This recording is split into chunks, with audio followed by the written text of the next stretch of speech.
안녕하세요, 한잔입니다. 오늘은 신메이 그린이라고도 불리는 신메이 150입니다. 안주는 신메이 블루를 마실 때와 마찬가지로 베이크드 브리입니다. 이번에는 브리치즈 위에 산딸기와 오디 콩포트를 올리고 견과를 뿌렸어요. 치즈가 아니더라도 달큰한 해산물 요리도 잘 어울릴 것 같고요. 강한 맥주이다 보니 육즙이 풍부한 소세지와 단단한 야채들을 구워 페어링하셔도 훌륭한 궁합을 보여줄 듯 합니다. 저는 너무 무겁지 않게 부드럽게 풀어나가고 싶어서 치즈가 베이스가 된 안주로 준비했습니다.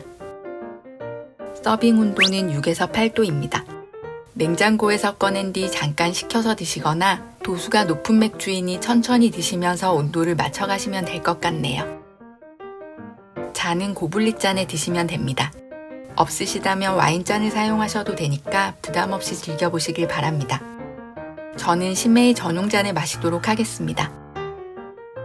제 채널의 첫 영상인 신메이 블루의 막둥이 동생 신메이 그린입니다. 신메이 블루 영상 때 트라피스트 에일에 대해 간단히 설명드렸었는데요.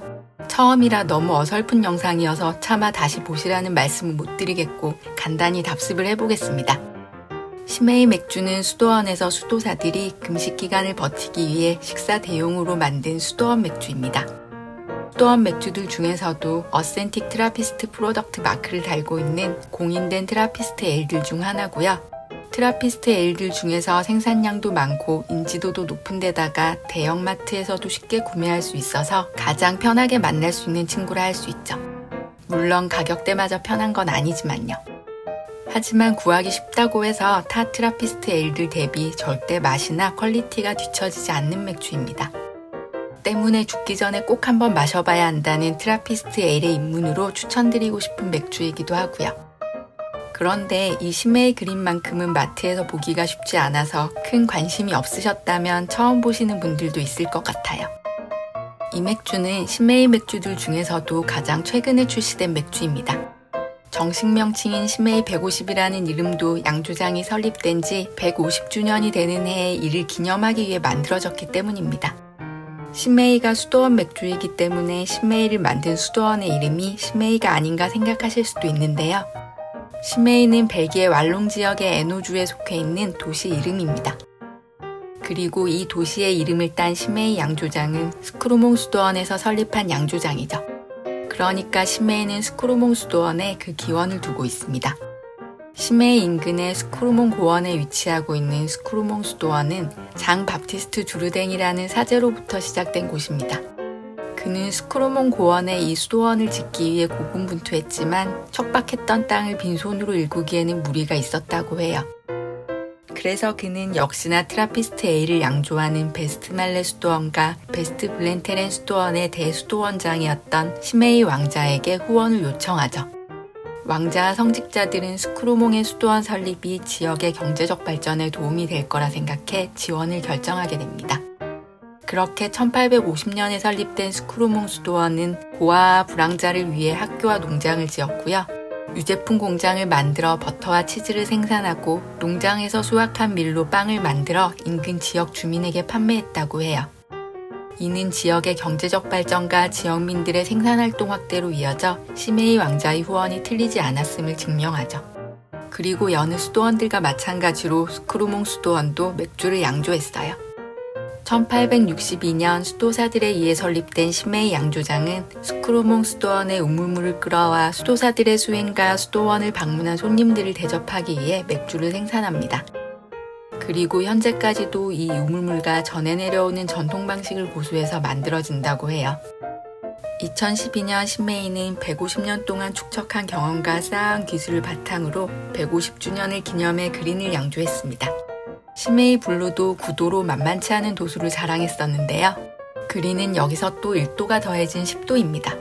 하지만 블루와 달리 스트롱 블론드 에일로 분류되고 있어요. 150주년을 기념하기 위해 양조된 맥주였기 때문에 처음에는 15만 병 한정으로 출시했었다고 합니다. 하지만 이 맥주를 맛본 사람들은 그린을 이대로 추억 속으로 흘려보낼 수가 없었죠. 강한 요청으로 신메이 이사회는 결국 대중들에게 일반 판매를 하기로 결정하게 됩니다. 이 맥주에는 신메이만의 비밀 향신료가 들어가 양조되었다고 하는데요. 스크루몽 수도사들의 비밀한 스푼이 안 그래도 맛있는 심메이에 얼마나 대단한 맛을 불어넣었을지 함께 드셔보시죠. 화사하게 펼쳐지는 꽃향기가 마치 꽃밭에 온 것처럼 느껴지게 합니다. 푹신한 하얀 에드에 꽃향기가 피어 올라오니 꼭 어른용 솜사탕을 보는 것 같기도 하네요.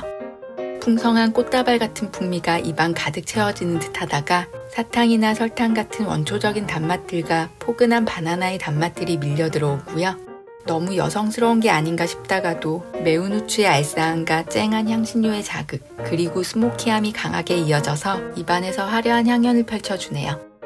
플로럴과 감귤류의 힌트, 건가와 설탕, 갖가지 향신료와 후추, 정향 등이 느껴지는 맛들이 모두 존재감이 생생해서 이게 연결이 될 수 있나 싶은데 또 그 와중에 희한하게 밸런스가 다 맞춰집니다. 정교한 퍼즐들 여러 개가 절묘하게 딱딱 다 들어맞아 멋진 대작을 완성하는 느낌이랄까요? 괜히 150년의 노하우와 기술력이 아니라는 걸 새삼 느끼게 해주네요.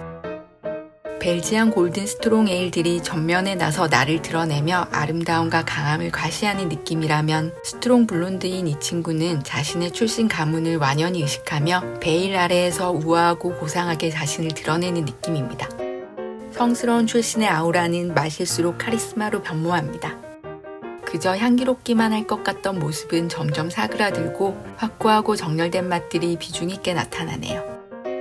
혹시 반지의 제왕에서 케이트 블란쳇이 분했던 요정 여왕 갈라드리엘을 기억하시나요? 영화에서 프로도를 만나 절대 반지를 갖고자 하는 욕망을 드러낼 때의 장면이 꼭 이 친구 같습니다. 아름답고 우아하며 친절하기만 하던 여왕이 절대 반지의 유혹에 거대하고 강력한 요정왕의 모습을 여지없이 보여주죠. 이 잔을 비워내는 과정이 마치 그 장면을 보는 것 같네요. 고귀하고 아름답고 우아해 보이는 맥주지만 결코 유약하지 않습니다. 괜히 성화에 못 이겨 한정 생산이 일반 생산으로 돌아선 게 아니라는 걸 아실 수 있으실 거예요. 심메이 블루, 레드, 화이트를 드셔보셨다면 꼭 한번 드셔보셨으면 하는 맥주입니다. 개인적으로 임팩트만큼은 블루를 압도한다고 생각합니다. 심메이 블루도 좀 맛있는 맥주가 아니잖아요. 그린이 쿼드루펠이 아니다 보니 같은 선상에서 블루와 비교할 순 없겠지만 만약 둘 중에 하나만 마셔야 한다면 이 친구가 제 취향에 더 가깝긴 합니다. 그래서 제가 더 그렇게 느낄지도 모르겠네요. 어떠셨나요? 저는 오늘 이 맥주를 마시면서 가을의 부드러운 바람결과도 참 잘 어울리겠다는 생각이 들었습니다. 열정적인 여름밤에 마셔도 이렇게 좋은데 온몸이 감싸지는 가을바람에 이 맥주를 마시면 신들의 식탁에 초대라도 받은 듯한 기분이 들 것 같아요. 그럼 저는 또 다른 맥주와 함께 다시 오겠습니다. 오늘의 맥주 한 잔은 여기까지입니다.